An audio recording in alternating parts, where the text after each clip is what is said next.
Olè. Orúkọ mi ṣáà ló fẹ́ máa fi join orúkọ ẹ̀. Orúkọ wo ló ní? Orúkọ disgrace. Orúkọ tó tún máa ń tì mí tó bá ń pè mí Pelu. Àṣàbí simple odò ju ìyàwó Portable lọ. Oya, ìkọ́ tó wá sọ yìí sìn. Màá post it online. See, when they call Bere my wife, inú ẹ̀ máa ń dùn. When they even call Bere my wife, inú mi máa ń dùn. So, gbọ́.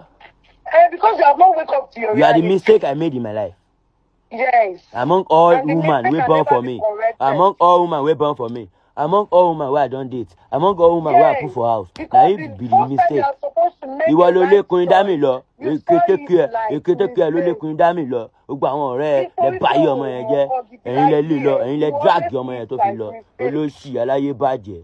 Ó drag ọmọ yẹn. Ó lọ lé ọmọ yẹn. Ó lọ jẹun lé ẹ̀. Ó lọ ṣe gbogbo ẹ̀ ńlẹ̀. Ó jẹun lé Kúnyìn dá mi wá jẹun lé ẹ lẹ́yìn mi. Aláyé bàjẹ́. Ó báyé ọmọ yẹn jẹ́. Ó tún di pọ́ ọmọ yẹn tún wá fẹ́ bẹ̀bẹ̀. Ìwọ náà lo àwọn ọ̀rẹ́ tún sáré wá double cross. Ẹ̀yin náà lọ tún lọ ń fún àwọn blogger. Ó tún wá drag me. Pé òwò gbọ́ pé ó fẹ́ wá bẹ̀bẹ̀. You are a very useless human being. Kò ní dá fún ẹ bóyá báyé àwọn tó kù ẹ jẹ́. Ó fẹ́ báyé ògbóbìnrin jẹ́ lọ́dọ̀ mi ni. Ọlọ́run ló ní kí Bere máa lọ. Ó sọ Bere lọ́rẹ̀. Ó sọ gbogbo àṣírí mi fún gbogbo girlfriend mi ló sọ fún Bere. Bere don't know my girlfriend.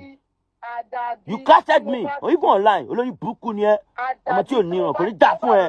Lórí burúkú ọmọ àlè. Oníbolo orúkọ lórí burúkú ẹ. Ilé mélòó ló ti kọ́ fún bàbá ẹ? Ilé mélòó ló ti kọ́ fún ìyá ẹ? Mọ́tò mélòó ló lò? Mọ́tò mélòó ni ló ń lò? Ló fi sọ fún mi pé orúkọ mélòó ló ti ní? Wo ní ṣẹ́? Àdàbí tó bá ti rò pé kí Bere lọ rí nìkan ló kù. Gbogbo nǹkan tí mò ń ṣe ní ti dáadáa ni fún ẹ. Mo máa ṣoríire, ó máa ṣojú ẹ, ó máa ṣẹ̀mí ẹ, mo ò jẹ́ ní ṣẹ́rú ẹ lágbára Ọlọ́run. Àdàbí tó bá mu omi, àdàbí tó bá fomi wẹ̀, àdàbí tó bá jẹ omi nìkan ló. Gbogbo nǹkan tó bá yóò sí. Wà iná omi kò lè dẹ́rù bọ mi o. Mà gbọ́ mi ni mí iná ni wọ̀. Iná inú mi kò lè dẹ́rù bọ mi.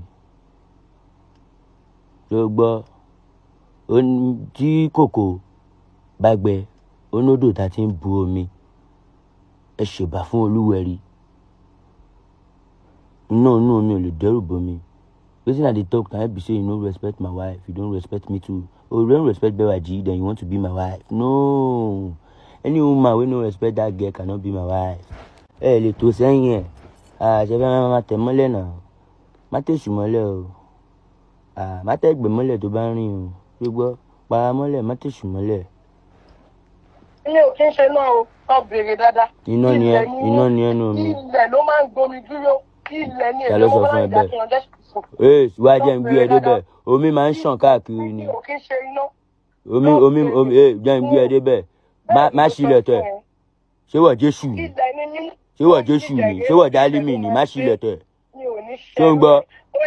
Ọbàtálá ló ń gbé ikùn mi o. Má lọ wáìnì mi o. Ọmọ Ṣàngó lè mi o. Olúkòso tí mo bá ń bínú kó dákẹ́. Ìwọ. Ọjà ló máa bọ́kọ́ tó bọ̀ Ṣàngó èmi gan ọjà.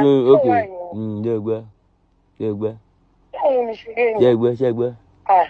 Nínú life sórí ọlọ́gọ́ tó ń jẹ. Sí, Bere àyàfá. Kò tákù mi rí, kò bá mi sọ̀rọ̀ spiritual, kò fi gagbága Ọlọ́run ní kí n má ti sì ẹ̀ jí. You want to talk? I never go online to disgrace you or molest you or spoil your name. Hello, let me tell you something. The one you do from in front of people. You post. Why will you go and post? Hey, hello. Why? Oh, my God, call. You go right online, say, and they say you the force. Who are those people telling you are forcing love? They say the man we no one stay go say the man. One year, two you pay. You don't respect me. Wait, you told me that. You did not know that. Hello. If you want to marry a king, respect person will make me a king. You know what? Kọ́kọ́ respect obìnrin kan ẹ̀ ná. Ó mọ̀ pé ẹ pọ̀ gan. Ayé pọ̀ gan o. Ṣé èdè yẹ? Ayé pọ̀ gan. But respect will make me a king first. Before we open door for you. Gbogbo nǹkan tó bá fẹ́ la máa ṣe fún ẹ. But respect will make me a king because you are not there. When I want to be king. Oh, bọ́n tó sọ ni ó ní you never add your name to my name. Even my name no dey your name. Say you don't debut your name. Now, me, you ask me who is you. Say who is me? This bro is just the most. You call me bro. Then my woman never called me bro. You are a manipulator. How? Báwo mo jẹ́ manipulator? Ipò mo gbóyún lọ́wọ́ ẹ̀, mo gbọ́mọ lọ́wọ́ ẹ̀. Manipulator ló fún ẹ lóyún méjì, ó dẹ̀ bímọ méjì fún. Google is who a manipulator is, and you know that is exactly who you are. Okay. Wetin dem dey call manipulator? N pé o gbowó oúnjẹ o appreciate, mo dú ẹ o appreciate, mo gbọ́mọ lọ́wọ́ ẹ o appreciate. O appreciate. O máa ń fi story mi, ọ̀rọ̀ mi, mistake mi, o máa fi ń bú mi. To your face or to public? In my face, in my public, in everywhere. See, even you see, hello, you monitor my life. You monitor my life, sir. You dey use and insult me. Wait. I tell you disgrace me a lot because I respect you. Iléeṣẹ́ ẹlòmíì ọlóyún àgbóyún lọ́wọ́. Ẹlòmíì gan ní ṣáàṣì láti sọ fún agbóhùn lọ́wọ́ àwa lòun lóyún fún. Ẹlòmíì gan àmọ̀pá ara lọ lóyún ọwọ́ ẹ̀ àgbọ̀mọ àti gbọ̀mọ ọ̀ ní ṣáàṣì láti gbọ́mọ wa. Kí ló ṣe é? Ìwọ tó wá tí mo fún láyè tí mo gbà láyè. Gbàgbọ́ ìwọ tí mo fún láyè tí mo gbà láyè tó wá ń disgrace me. You know you tell me in my phone that I never do you anything. I have message o. Why are you doing like this? I have message. Only why will you call? Èmi tí mo máa ń ṣe threesome. You call me 1 minute man. Èmi tí mo máa ń ṣe threesome. Did I call you 1 minute man? Yes, now you call me 1 minute man, ọ̀gbẹ́ni. Àbóyáwé ni. Online. Ṣé olóṣó ni ẹni? Ṣé òbú ẹ ti bàjẹ́ ni? Ṣé gorodomu là ń dó ni? Kó wá di pé rú mi, èmi máa ń fíàn. Èmi mi sájápodápo. Èmi fọ́pọ̀ mọ́yọ̀ tí mò ń dóbò mẹ́wàá èdè. You're just saying rubbish. Ṣé látọ̀gbẹ́ni? Lóyà nírú yín lọ́mọ ẹlòmíì máa ń dó. Ẹgbẹ́ onílàkókò. You don't have sense o. Ìrẹ́jú yín ọtí ló máa fi ń do yín. Stop the drink you are drinking. Stop the drink. I make you know the. You just need to come to your reality. Reality. Then you are telling the man you want to go gbé ẹ sílẹ̀. Wá o lè bypass mi marry. Ó yá lọ fẹ́ Samilari. Ṣé wọ́n ló fún mi lógo? Kí ló fẹ́ báyìí? I need you to wake up to your reality. That what? That you don't have one wife. Hello. You are not the only woman that born for me. And I am not your wife, right? Hello, let me tell you something.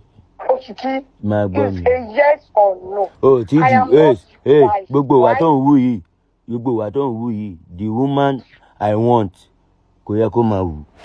The woman I want make you be my wife, kò lè wù wà tó ń wú yìí. You disgrace me. You don't respect me. Hello. The woman I want to love, the woman I want to call my tomorrow, the woman I want to call my wife. Gbogbo nǹkan tó bá ṣẹlẹ̀, ó máa fi respect mi. Ó máa gba ẹ̀gbin mọ́ra. Ṣé gbọ́ ìyà ó jẹ̀yà. Ṣó gbọ́ ó jẹ̀yà lọ́dọ̀ mi o. Calm. Hello, let me tell you something. Every time you talk in my front, you talk in people's front. You even tell them I don't do anything. O rò pé bóyá ilé olówó tó wá yìí bóyá ọ̀gbẹ́ni me I'm managing in my life. You even think bóyá mama rush bóyá ojú mama roll every day ni. Òjò tó ń kọ́yìn ó sì máa rọ̀ púpọ̀ but see you drive me crazy a lot because of even the woman I love, the woman I want to be with don't drag me like this. If you want me to be being with you, if you want me to be appreciating you, respect me a lot. Appreciate the little I give to you. I swear to God, go ṣe wọ nìkan lóbìnrin tó wà lọ́wọ́ mi ọ̀pọ̀ gan. Obìnrin tí ó bímọ fún mi tó pé mi ò fún wọn lówó oúnjẹ, mi ò fún wọn lówó owó ọmọ, wọ́n pọ̀ gan tó pé wọn ò ní chance láti gbọ́mọ wá. Ìwọ let me tell you something, ìwọ ò ní chance, ò ń gbowó, even go sọ mí di kò mọ́ ṣe mọ́. Where will ọmọ mi náà? Ṣé kí n bà díẹ̀ jẹ́ ni? Ẹni tó ní ìdìbò bàjẹ́ nǹkan, ṣé kí n họ́ bó ni? Láì ṣe pé olóṣó ni ẹ́ kó máa complain, láì ṣàṣẹ́wó kó máa complain. Ní pé kí ló ṣe ẹ́? Ṣé wà ló blow mi? Ṣé wà ló fún mi lógo ni? Ọlọ́run ló máa fún yàn lógo. Kí ló wá dé tó sọ fún mi pé they don't know you before me? I did not say they don't know me before you. I said Google has recognized my name before you. Before me, do you know where I've been working? Timothy Ozu. Timothy Pade blowing. So you say, hello, why are you here? Why are you here? Why are you here? Why am I here? Because everyone brings us together. See, you molest me. You disgrace me. in my phone. You are the disgrace. Who I want to love don't disgrace me. Hello, you call me bro. My woman don't call me bro. See, my woman don't call me bro. You always call me bro. You are evil. It's because of this glory I have. That's why you are with me. Please, anytime I correct you, you block me. You mingle with others, man. Other kind of men you mingle with. I am blocking you because that is what you do for me always. Àwọn tó máa ń pàdé mi tó yẹ pé ọwọ́ wọn máa ń pàdé ọwọ́ mẹ́wàá mẹ́rin márùn-ún máa ń pàdé ní tó máa ń dùn kí mi àwọn ló ń wá sí lẹ́jọ́ ń wà. Òun kí ló ṣe ẹ̀nà sí ìdẹ̀ ló ń dè sẹ́nà fún mi. I've not even met anybody. Kí ló ṣe ẹ̀nà tó ń bẹ ni. All those people, oye ìwọ tọkùnrin fún ẹ, man dey give you endorsement. Did you? Oh, man dey post you coded.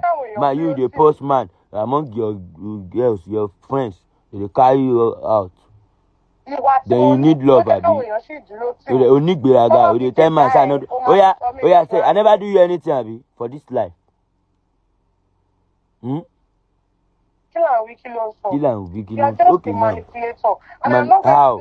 Like I never do you anything for this life. You don't appreciate me. We are two different people. Do you know? No, don't call me okay. Call me the bro you used to call me. The only thing I do online is to appreciate you. Hello, ó ní wọ́n ti mọ orúkọ ẹ. Wípé orúkọ ẹ ti wà ń Google. Orúkọ mi tó wà ń Google. Ó mọ iye ìgbà, ó mọ iye ọdún tí mo ti ń bá career mi bọ̀. Okay, so no more. You tell me not to back career me, but did you meet me in the gutter? Hello, now. Someone over the build career me. Okay, now. I mean, we show me my build career. You see the way you talk, then you want man. See, this man cannot love you. This man cannot love you. You are wasting your time because you talk like a evil. The only thing you do because you are a wicked soul. You can't even. Hello, Jomo, Shemo, Sharon, kí ló fẹ́? Oya, kí ló fẹ́? I want you, and you are going nowhere, bro. Then me, Shemo. We are going to disagree to agree. No, it's not disagree to agree. You don't love me, I don't love you. You are evil. I hate evil people. You know, the only thing you can do. I hate people that don't appreciate me in their life. You say who is me? You say who is me? Ta ló mọ̀ ẹ́? You can't manipulate. Ìwọ. Okay? Mo fà ẹ́ lọ́wọ́ sókè tán. O fẹ́ fi ọwọ́ yẹn gé mi jẹ. You. Oh, they gaslight me. Tó bá ti ní bóyá o fẹ́ drop movie àbò fẹ́ ní nǹkan tó fẹ́ ṣe àbò kọ́kọ́ ló máa ń ṣe ló máa ń drag mi. Nǹkan tó ń ṣe yìí o ò lè gbàgbà jẹ rárá. Hello, live my life.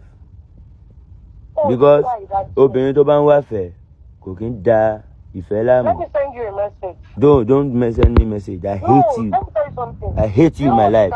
See, mo ṣe camera. You say, you know what you told me? Ó sọ fún mi, ó ní who is me? I've been in the movie industry for over 9 years. Music industry. Don't good to recognize or call me King Tomoy. Abi? You can't bring me down. I am a glory on my own. Do you hear me? I don't know what you are feeling like. Ogo le mi gongo. Ó ṣáájú mi lógo ni. Kò mí pé ìwọ ló fún mi lógo.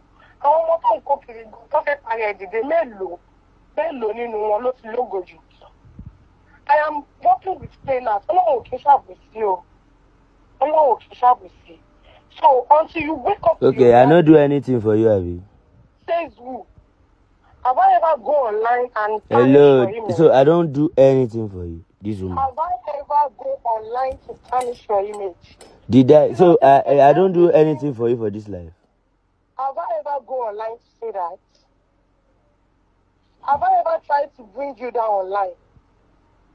Kí ló tó ṣe pé every time ìkọ́ tó lè ronú ni pé o fẹ́ bá tọmọ ìpàkejì jẹ́. Ìyẹn kí ni mo ṣe o? No, that is ó sọ pẹ̀lẹ́ ẹnu ẹ̀ pé ìkọ́ tó ń rò ní pé o fẹ́ kọ́ta mi wálẹ̀ láì sí ìdòkè ọ̀hún. Wípé kí ẹ máa lọ pósì tó lọ ń pósì táwọn èèyàn dẹ̀ bẹ̀rẹ̀ sí ní drag ẹ tó dẹ̀ correct pósì yẹn débi pọ́ dẹ̀ táàgì èmi àti ìyàwó mi